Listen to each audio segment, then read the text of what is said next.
நாளை வாக்கு எண்ணிக்கை நடக்க உள்ள நிலையில் பாஜக தேசிய தலைவர் ஜே.பி. நட்டா ஆலோசனை. வெற்றி கொண்டாட்டங்களுக்கான ஏற்பாடுகள் எதுவும் செய்யப்படவில்லை என பொதுச் செயலாளர் வினோத் தாவ்தே விளக்கம்.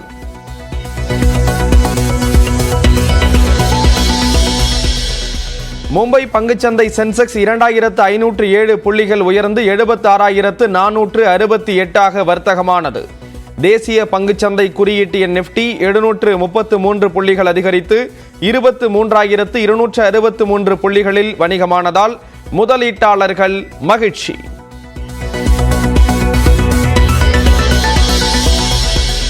ஏழு கட்ட மக்களவை தேர்தலில் 64 கோடி பேர் வாக்களித்ததாக தலைமை தேர்தல் ஆணையர் தகவல். உலகிலேயே அதிகபட்சமாக இந்தியாவில்தான் 31 கோடியே 20 லட்சம் பெண்கள் வாக்களித்ததாக பெருமிதம். These are you are all our voters.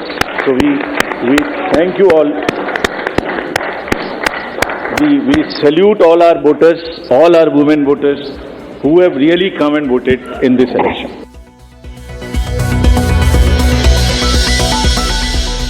தேவையில்லாமல் வதந்தி பரப்புவோர் மீது கடும் நடவடிக்கை எடுக்கப்படும். மாவட்ட ஆட்சியர்களை அமித்ஷா தொடர்பு கொண்டதாக ஜெய்ராம் ரமேஷ் கூறிய குற்றச்சாட்டு குறித்து தலைமை தேர்தல் ஆணையர் பதில்.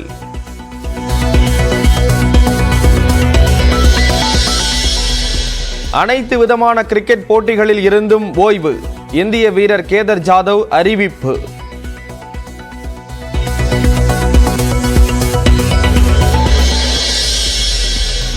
நாடு முழுவதும் எதிர்நோக்கி காத்திருக்கும் ஜனநாயக திருவிழாவின் முடிவுகள் நாளை வெளியீடு. தயார் நிலையில் வாக்கு எண்ணும் மையங்கள்.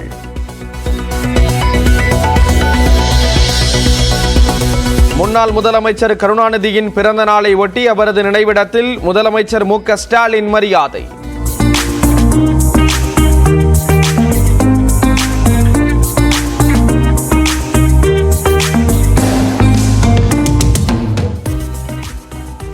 நூற்றாண்டு நிறைவு விழா மலரை வெளியிட்டு புகைப்பட கண்காட்சியை பார்வையிட்டார்.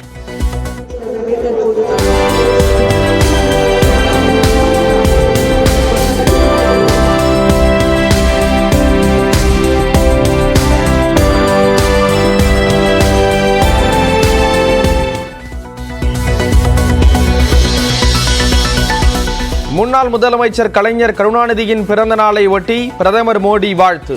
நீண்ட கால பொது வாழ்க்கையில் தமிழ்நாடு மற்றும் தமிழ்நாட்டு மக்களின் வளர்ச்சிக்காக பாடுபட்டவர் கருணாநிதி என புகழாரம். டெல்லியில் கருணாநிதி உருவப்படத்திற்கு சோனியா காந்தி உள்ளிட்ட தலைவர்கள் மரியாதை. கருத்து கணிப்புக்கு எதிராக தேர்தல் முடிவுகள் சாதகமாக இருக்கும் என சோனியா காந்தி நம்பிக்கை.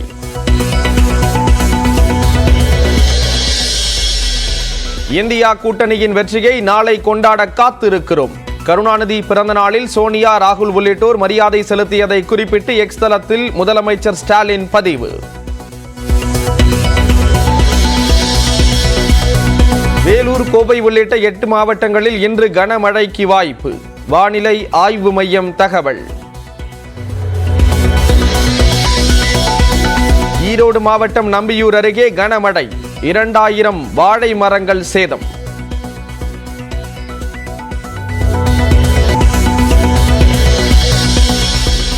சென்னை அரும்பாக்கம் பகுதியில் உள்ள மருந்து நிறுவனத்தில் சட்டவிரோதமாக தாய்ப்பால் விற்பனை. அதிரடியாக சோதனையில் ஈடுபட்ட உணவு பாதுகாப்புத்துறை அதிகாரிகள்.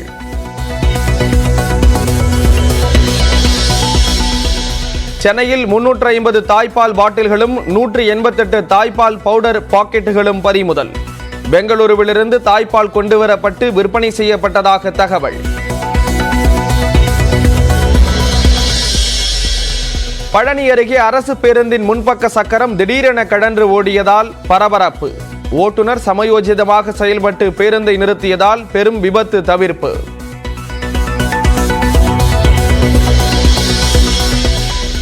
விருதுநகர் மாரியம்மன் கோயிலில் நடிகர் சரத்குமார் வழிபாடு.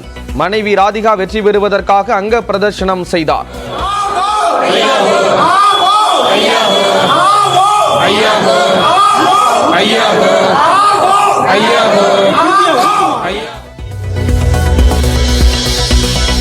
சென்னை மேடவாக்கம் பகுதியில் மின்சாரம் தாக்கி 46 வயதான நபர் உயிரிழப்பு. வீட்டின் அருகே அறுந்து கிடந்த மின்சார வயரை மிதித்த போது சோகம்.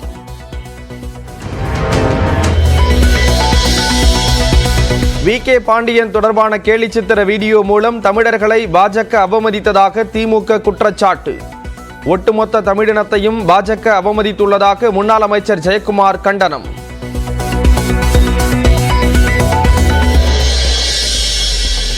டிடிஎஃப் வாசன் தனது செல்போனை ஒப்படைக்க மதுரை போலீசார் 2 நாட்கள் அவகாசம். ஜாமீன் நிபந்தனையை அடுத்து வழக்கம்போல் அண்ணாநகர் காவல் நிலையத்தில் கையெழுத்திட்டார்.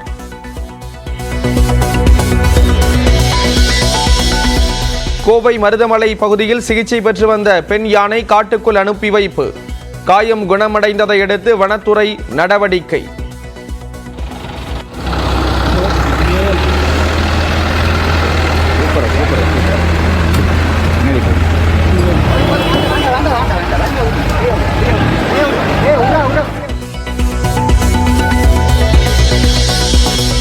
உத்தரப்பிரதேசத்தில் திருடப்போன வீட்டில் ஏசி போட்டு ஆழ்ந்த தூக்கத்துக்கு சென்ற திருடன் தட்டி எழுப்பி கைது செய்த காவல்துறை.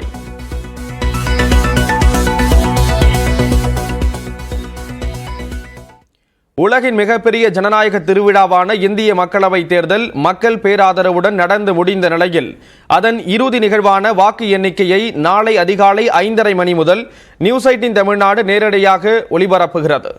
நாட்டின் மிகப்பெரிய செய்தி குழுமமான நியூஸ் 18 அனைத்து மாநிலங்களிலும் உள்ள 543 தொகுதிகளிலும் செய்தியாளர்களை களமிறக்கி தேர்தல் முடிவுகளை துல்லியமாக வழங்க உள்ளது. வேறு எந்த செய்தி சேனலுக்கு இல்லாத வகையில் 1000க்கும் மேற்பட்ட செய்தியாளர்கள் நாடு முழுவதும் உள்ள வாக்கு எண்ணிக்கை மையங்களில் இருந்து ஒவ்வொரு நிமிடமும் துல்லியமான தகவல்களை நேரடியாக வழங்க இருக்கிறார்கள். இவற்றை தொகுத்து வழங்க ஏதுவாக டெல்லி அருகே நொய்டாவில் உள்ள நியூஸ் 18 குழுமத்தின் தலைமை அலுவலகத்தில் பிரம்மாண்டமான ஏற்பாடுகள் செய்யப்பட்டுள்ளன. நாடு முழுவதும் 16 மொழிகளில் செய்திகளை வழங்கி வரும் நியூஸ் 18 நெட்வொர்க் நொய்டா அலுவலகத்திலும் தனது அனைத்து மொழி சேனல்களின் செய்தியாளர்கள் நெறியாளர்களை களமிறக்கி வாக்கு எண்ணிக்கை முடிவுகளை துல்லியமாக வழங்க விரிவான ஏற்பாடுகளை செய்துள்ளது. அதிகாலை 5:30 மணி முதல் நியூஸ் 18 தமிழ்நாடு தொலைக்காட்சியில் தொடர் நேரலை மூலம் வாக்கு எண்ணிக்கை விவரங்களை பதிவு செய்ய உள்ளோம். இணைந்திருங்கள் இந்தியாவின் மிகப்பெரிய நியூஸ் நெட்வொர்க்குடன்.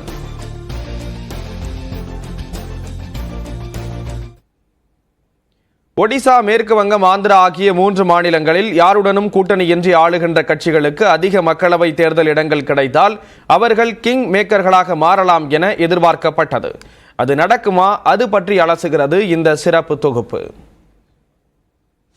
இந்தியாவில் உள்ள 543 மக்களவை தொகுதிகளில் ஒடிசா, மேற்கு வங்கம் மற்றும் ஆந்திராவில் மட்டும் 88 இடங்கள் உள்ளன. இதில் பிஜு ஜனதா தளத்தின் ஆட்சி நடைபெறும் ஒடிசாவில் 21 மக்களவை தொகுதிகள் உள்ளன. கடந்த 2000ஆவது ஆண்டு முதல் ஒடிசா முதலமைச்சராக பதவி வகித்து வரும் நவீன் பட்நாயக் தொடக்க காலத்தில் பாரதிய ஜனதாவுடன் கூட்டணி அமைத்து மக்களவை தேர்தல்களில் போட்டியிட்டார். எனினும் 2008ஆம் ஆண்டு ஒடிசாவின் கந்தமால் பகுதியில் நடைபெற்ற கலவரம் காரணமாக பிஜு ஜனதா தளம் பாஜக கூட்டணி முறிந்தது. அதன் பிறகு மக்களவை மற்றும் சட்டமன்ற தேர்தலில் பிஜு ஜனதா தளம் தனித்தே களம் கண்டு வருகிறது. முதலமைச்சர் நவீன் பட்நாயக்கிற்கு ஒடிசா மக்களிடையே இருக்கும் செல்வாக்கு காரணமாக இந்தியாவில் அதிக நாட்கள் பதவி வகித்த முதலமைச்சர்கள் பட்டியலில் 2வது இடத்தில் உள்ளார். கடந்த 2019 மக்களவை தேர்தலில் தனித்து போட்டியிட்ட பிஜு ஜனதா தளம் 21 மக்களவை இடங்களில் 12 தொகுதிகளை கைப்பற்றியது. பாஜக 8 இடங்களில் வெற்றி பெற்றிருந்தது. இந்த நிலையில் தற்போது வெளியாகியுள்ள தேர்தலுக்கு பிந்தைய கருத்து கணிப்புகளில் பாஜகவிற்கு சராசரியாக 18 இடங்கள் வரையும், பிஜு ஜனதாதளம் கட்சிக்கு அதிகபட்சமாக 5 இடங்கள் வரையும் கிடைக்க வாய்ப்புள்ளதாக கணிக்கப்பட்டுள்ளது. நியூஸ் 18 நடத்திய தேர்தலுக்கு பிந்தைய கருத்து கணிப்பிலும் பாஜகவிற்கு 15 இடங்கள் வரை கிடைக்கும் என தெரிய வந்துள்ளது. ஒடிசாவை விட அதிக மக்களவை இடங்களை கொண்ட மேற்கு வங்கத்தில் 21 இடங்களுக்கு மேல் பாஜகவிற்கு கிடைக்கக்கூடும் என தேர்தலுக்கு பிந்தைய கருத்து கணிப்புகள் மூலம் தெரிய வந்துள்ளது. மேற்கு வங்கத்தில் கடந்த 2011ஆம் ஆண்டு முதல் முதலமைச்சராக பதவி வகித்து வரும் மம்தா பானர்ஜி பல்வேறு விவகாரங்களில் மோடி அரசுடன் மோதல் போக்கை கடைபிடித்து வருகிறார். கம்யூனிஸ்ட் கட்சியின் கோட்டையாக இருந்த மேற்கு வங்கத்தில் காங்கிரஸ் ஆட்சியின் ஆதிக்கம் வெகுவாக குறைந்துவிட்ட நிலையில் பாஜகவை எதிர்த்தே மாநிலத்திலும் மத்தியிலும் மம்தா பானர்ஜி அரசியல் செய்கிறார். இந்த சூழலில்தான் இந்தியா கூட்டணியில் இருந்தாலும் மேற்கு வங்கத்தில் காங்கிரஸ் கட்சியுடன் இணைந்து போட்டியிடாமல் தனித்து போட்டியிடும் முடிவை எடுத்தார். சந்தேஷ்காலி பகுதியில் நடைபெற்ற விவகாரங்களை மையப்படுத்தி பிரதமர் மோடியும் மேற்கு வங்கத்தில் பரப்புரை மேற்கொண்டார். இந்நிலையில் தேர்தலுக்கு பிந்தைய கருத்து கணிப்பில் பாஜகவிற்கு 21 இடங்களுக்கு மேல் கிடைக்கும் என அறிய முடிகிறது.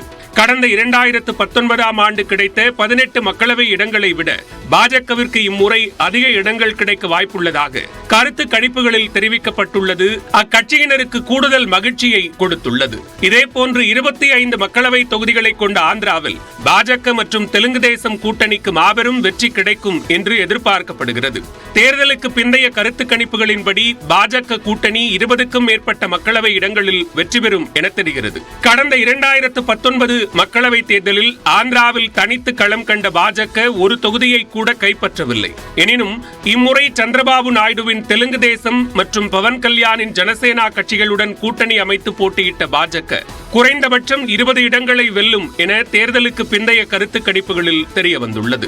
அந்த வகையில் மக்களவை தேர்தலுக்கு முன்பாக காங்கிரஸ் அல்லது பாஜகவுடன் கூட்டணியில் இல்லாத நவீன் பட்நாயக், மமதா மற்றும் ஜெகன்மோகன் ரெட்டி ஆகிய மூவரும் தேர்தலுக்கு பிறகு புதிதாக அமைய உள்ள மத்திய அரசில் பிரதமரை தேர்வு செய்யும் கிங் மேக்கர்களாக மாற வாய்ப்பில்லை என்றே தேர்தலுக்கு பிந்தைய கருத்து கணிப்பு முடிவுகள் நமக்கு தெரிவிக்கின்றன.